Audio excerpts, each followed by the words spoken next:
ఎలా ఉన్నారు? యా నమస్తే అండి, బాగున్నాను. సార్, ఈ మధ్య నైపుణ్యం అనే మాట ఎక్కువగా మాట్లాడుతున్నాం, వినబడుతుంది. దీని గురించి వివరంగా చెప్తారా? నైపుణ్యం అంటే ఒక అంశం మీద పట్టు సాధించడం, దాన్నే స్కిల్ అంటాము. చక్కగా మాట్లాడడం కూడా ఒక స్కిల్లే, చక్కగా వంట చేయడం కూడా ఒక స్కిల్లే. అలాగే ఒక రైతు తను పంట పండించడం, సక్సెస్ఫుల్గా పంట పండించడం కూడా ఒక స్కిల్లే. ఇలా వీటన్నిటిని మనం స్కిల్స్ అంటాము. స్కిల్ డెవలప్మెంట్ ముఖ్యంగా ఇది మన దేశ ఆర్థిక అభివృద్ధికి కావాల్సిన ముఖ్యమైన అంశాల్లో స్కిల్ డెవలప్మెంట్ కూడా ఒకటి, నైపుణ్య అభివృద్ధి ఒకటి. ఎందుకంటే ఉద్యోగ కల్పన జరగాలంటే నైపుణ్యాలు కావాలి.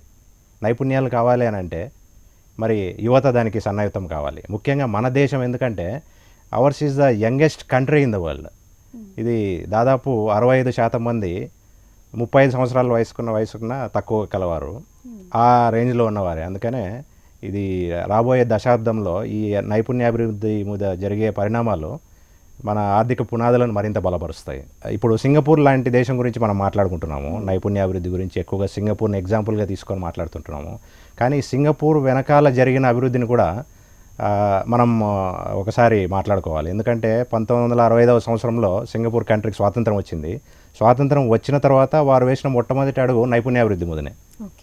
వారు ఏ రోజైతే ఆ school education, primary level education నుంచే వారు ఒక ప్రాక్టికల్ అప్రోచ్తో మానవ వనరులు, అదేవిధంగా నైపుణ్యం, విద్య మీద కాన్సన్ట్రేట్ చేసి దాని మీద అడుగులు వేశారు. అది నేటికి కొనసాగిస్తున్నారు. అదే సింగపూర్ని అన్ని రంగాల్లో దూసుకుపోయేలా చేసింది. అదేవిధంగా చైనా తీసుకుంటే, చైనా తక్కువ ఖర్చుతో ఎక్కువ మోతాదులో దాన్ని ప్రొడక్టివిటీ అంటున్నాం మనం. దాన్ని ఒక ప్రొడక్షన్ తయారు చేసే విధానాన్ని నైపుణ్యం సంపాదించారు. దాన్ని ప్రొడక్టివిటీ అంటాం. సో ఎక్కడైతే ప్రొడక్టివిటీ ఉంటుందో అక్కడ సక్సెస్ ఉంటుంది.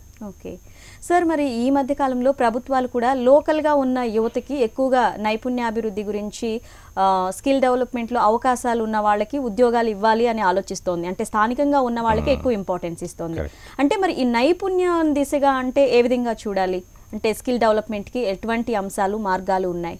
కరెక్ట్. మనం ఈ మధ్య చూస్తున్నాము, ఆంధ్రప్రదేశ్ రాష్ట్రంలో కూడా 75% మంది లోకల్స్కి ప్రిఫరెన్స్ ఇవ్వాలి తీర్మానాలు చేశారు. అది బహుశా అన్ని రాష్ట్రాలు కూడా ఫాలో కావచ్చు. ఈవెన్ అమెరికా వంటి దేశాలు కూడా ఆల్రెడీ ఫాలో చేస్తున్నాయి. దీన్ని యువత ఒక అవకాశంగా భావించాలి.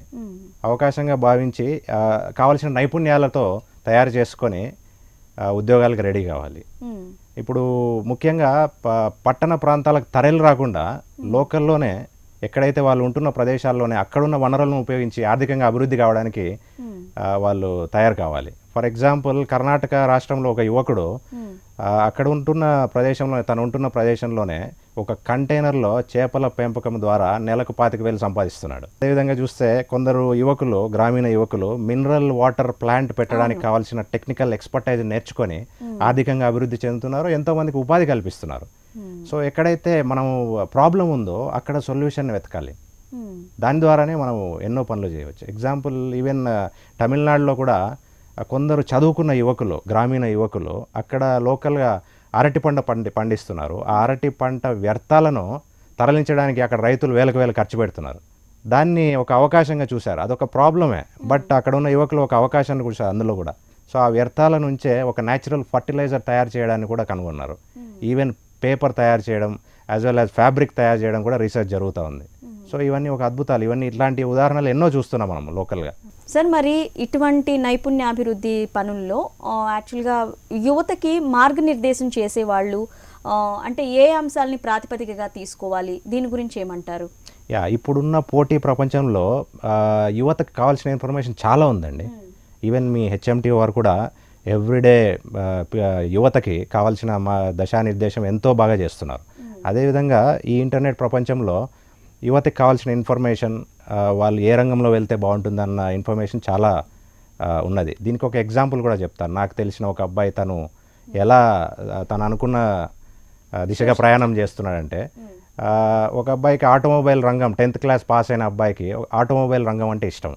ఆటోమొబైల్ రంగంలో ఏదైతే బాగుంటుంది అని ఒక రీసెర్చ్ చేసి తను ఒక ఇన్స్టిట్యూట్ని ఐడెంటిఫై చేశాడు. అది గుజరాత్లో భారత్ మరియు జపాన్ ప్రభుత్వం ఉమ్మడి సౌజన్యంతో జపాన్ మ్యానుఫ్యాక్చరింగ్ ప్రాక్టీసెస్ మీద మారుతి సుజుకి వారు ఒక శిక్షణా సంస్థని పెట్టారు అక్కడ.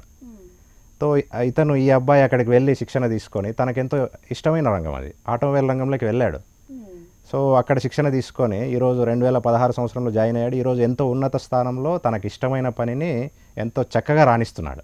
ఇలాంటి అవకాశాలని వాళ్ళల్లో ఉన్న ఇష్టాన్ని గుర్తించి ప్రోత్సహిస్తే ఓకే. కానీ చాలా మంది పేరెంట్స్ ఏం చేస్తారంటే మెడిసిన్ వైపు, ఇంజనీరింగ్ వైపు, ఇలా అంటే జాబ్ కంటెంట్ ఉన్న దాని వైపు వెళ్ళమని ప్రోత్సహిస్తూ ఉంటారు. ఏదైనా వృత్తి నైపుణ్యం అనగానే కొంచెం వెనకడుగు వేస్తూ ఉంటారు. సో మీరు దీన్ని ఏ విధంగా విశ్లేషిస్తారు? చాలా మంచి ప్రశ్న ఇది. ఎందుకంటే అవగాహన లోపంతో చాలామంది తల్లిదండ్రులు ఇంజనీరింగ్ వైపు, మెడిసిన్ వైపు కేవలం ఒకే రంగం వైపు ప్రయాణించేలా చేస్తున్నారు. అది తప్పులేదు. ఒకవేళ అర్హత ఉండి తనకు ఆసక్తి ఉంటే ఆ రంగం వైపు వెళ్ళాలి. కానీ అర్హత లేకున్నా, ఆసక్తి లేకున్నా ఫోర్స్ఫుల్గా చాలామంది పరువు కోసమో, లేకపోతే పలానా బంధువుల అబ్బాయి అక్కడ ఇంజనీరింగ్ చేరాడనో, పలానా ఇంకొకరు అక్కడ సో కాలేజీలో చేరారనో, పరువు కోసమో ఇంకొక దానికో అక్కడ వెళ్ళి మళ్ళీ లక్షల అప్పులు చేసి వేరే రాష్ట్రాల్లో చదివిస్తున్నారు.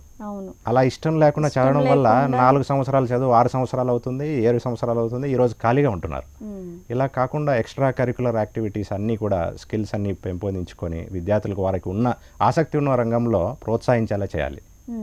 అలా చేయడం వల్ల వాళ్ళ లైఫ్ కూడా సక్సెస్ఫుల్గా ఉంటుంది. ఈరోజు ఫర్ ఎగ్జాంపుల్ ఒకవేళ అలా ఇంజనీరింగ్ చేరినా కూడా వాళ్ళు చేసే అకాడమిక్ ప్రాజెక్ట్స్ కానివ్వండి, ఏదైనా కానివ్వండి, ఒక సోషల్ ప్రాజెక్ట్గా చేస్తే అది చాలా బాగుంటుంది. ఎగ్జాంపుల్ ఒక 6th క్లాస్ చదివిన ఒక ఆయన తన పాత బజాజ్ స్కూటర్తో ట్రాక్టర్ పోలిన ఒక పవర్ వీడర్ తయారు చేశాడు. ఎందుకు ఇంజనీరింగ్ స్టూడెంట్స్ కూడా వాళ్ళ అకాడమిక్ ప్రాజెక్ట్స్లో ఇలాంటి సోషల్ ప్రాజెక్ట్స్ చేయకూడదు? అదేవిధంగా యూరోప్లో కొందరు యంగ్ ఇంజనీరింగ్ గ్రాడ్యుయేట్స్ వాళ్ళు కూడా అక్కడ హీట్ రెసిస్టెంట్ బిల్డింగ్స్ డిజైన్ చేస్తున్నారు ఏసీలను తక్కువ చేయడానికి. సో ఇలాంటివన్నీ కూడా మన యువత ఆలోచించాల్సిన సమయం వచ్చింది. సార్ కొంతమంది ఎలా అంటే యువత అంటే మేలు ఫీమేలు అలా ఆలోచించి కూడా ఈ స్కిల్ డెవలప్మెంట్స్కి కొంతమంది దూరంగా ఉంటారు. లేదు మనకి ఈవేనే కరెక్టు, ఇంటర్ చేద్దాం, డిగ్రీ చేద్దాం, ఎంబీఏ చేద్దాం, ఇలా ఒక వేలో వెళ్ళిపోతుంటారు. అలా కాకుండా యువత అన్ని రంగాల్లో అభివృద్ధి చెందాలి అంటే వాళ్ళకి ఎటువంటి గైడెన్స్ కావాలి, వాళ్ళకి ఎటువంటి అవకాశాలు ఉన్నాయి, వీటి గురించి ఎలా తెలుస్తుంది? అవును, ముఖ్యంగా ఇవన్నీ స్కూల్ లెవెల్ నుంచే ఎడ్యుకేషన్కి సన్నాహితం కావాలండి. స్కూల్ లెవెల్ నుంచే వొకేషనల్ కోర్సెస్ అన్ని ఇంటిగ్రేట్ చేయాలి కరికులంలో. అప్పుడే అంతేకాకుండా యువత, ఒక అమ్మాయి కానీ ఒక అబ్బాయి కానీ తన స్ట్రెంగ్త్ ఏంటి, they should search in side. లోపల నుంచే మనం తన స్ట్రెంగ్త్ ఏంటి అని అక్కడ ఉన్న ఉపాధ్యాయులు కావచ్చు, వాళ్ళ తల్లిదండ్రులు కావచ్చు, చుట్టూ ఉన్న ఫ్రెండ్స్ కావచ్చు, ఐడెంటిఫై చేయడానికి ట్రై చేయాలి. అప్పుడే వాళ్ళు అనుకున్న రంగం వైపు ఆసక్తిగా వెళ్ళడానికి అవుతుంది. అదేవిధంగా మీరు చూసినట్టయితే కొన్ని చాలా వెనుకబడ్డ ప్రాంతాలు ఉన్నాయి. ఆ వెనుకబడ్డ ప్రాంతాల్లో వాళ్ళకి అవకాశాలు తక్కువ. అలాంటి వారు కూడా నిరుత్సాహపడాల్సిన పని లేదు. ఎందుకంటే ఫర్ ఎగ్జాంపుల్ ఈవెన్ అరబ్ దేశాల్లో 4 ఒంటెలు పెట్టి డెజర్ట్ సఫారీ అని క్యాంప్ ఫైర్ వేసి డబ్బులు సంపాదిస్తున్నారు. ఈవెన్ మీరు చూసే ఉంటారు విలేజ్ ఫుడ్ ఫ్యాక్టరీ అని చెప్పి, చాలా వెనుకబడ్డ ప్రాంతంలో వారు కూడా యూట్యూబ్ వీడియోస్ చేసి నెలకు 3 లక్షల రూపాయలు సంపాదిస్తున్నారు. విలేజ్ ఫుడ్ ఈ మధ్య చాలా ఫేమస్ అయిపోయింది. ప్రతి ఒక్కళ్ళు కుకరీ ప్రోగ్రామ్ అయితే చాలా హైలైట్ అయిపోయింది. అది కూడా ఒక స్కిల్ డెవలప్మెంట్. సో ఇవన్నీ చాలా వెనుకబడ్డ ప్రాంతాల నుంచి వస్తున్నాయి. సో ఎలాంటి ఆర్థిక వనరులు లేని ప్రదేశాలైనా కూడా వాళ్ళు మెయిన్గా వాళ్ళకి ఇటువంటి ఇన్ఫర్మేషన్ మనకి ఎలా దొరుకుతుందంటారు సార్? స్కిల్ డెవలప్మెంట్కి ఓకే, నాలో ఒక ఫర్ ఎగ్జాంపుల్ ఏదన్నా తీసుకుని ఆడపిల్లలే ఉన్నారు, వాళ్ళకి ఏదో చేయాలి అన్న, అందరిలా కాకుండా డిఫరెంట్గా చేయాలి అన్న ఆలోచన ఉంటుంది.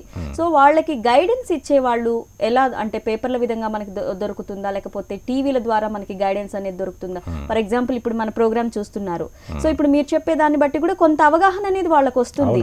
మనకి స్కిల్ డెవలప్మెంట్కి సంబంధించిన సహకారం మాకు ఇక్కడ నుంచి మనకి లభిస్తుంది అని. సో దాని గురించి మీరేమంటారు? ఫర్ ఎగ్జాంపుల్ ఏదైనా వాళ్ళ ఇంట్లో ఒక పెళ్లి జరుగుతూ ఉంది, ఆ పెళ్లిలో కూడా యాక్టివ్గా ఇన్వాల్వ్ అయ్యి ప్రతి పని చేయడం ద్వారా కూడా వాళ్ళ స్కిల్స్ పెంపొందించుకోగలుగుతారు. ఈరోజు యువత చాలామంది మూభావంగా ఉంటున్నారు, బట్ యాక్టివ్గా ప్రతి ఈవెంట్లోనే పార్టిసిపేట్ చేయాలి. పెళ్ళిలోనే చాలా ఉంటాయి మనకి, ఒక బ్యూటీ పార్లర్ ఉంటుంది, ఒక ఫ్యాషన్ డిజైనింగ్ ఉంటుంది, ఒక ఈవెంట్ మేనేజ్మెంట్ ఉంటుంది, ఒక లైజనింగ్ ఉంటుంది. ఇవన్నీ చాలా కార్యక్రమాల కార్యరూపం మన పెళ్ళి. సో అలాగే ఈవెన్ గణేష్ ఫెస్టివల్ ఉంటాయి. గణేష్ ఫెస్టివల్లో కూడా యాక్టివ్గా పార్టిసిపేట్ చేయడము, స్కూల్ అండ్ కాలేజ్ ఈవెంట్స్లో పార్టిసిపేట్ చేయడం, ఇలాంటివన్నీ చేయడం వల్ల టీమ్ బిల్డింగ్ స్కిల్స్ కూడా పెరుగుతాయి, ఒక ప్లానింగ్ అనేది పెరుగుతుంది. అలాగే ఇవన్నీ చేయడం వల్ల వాళ్ళ కాన్ఫిడెన్స్ కూడా డెవలప్ అవుతుంది.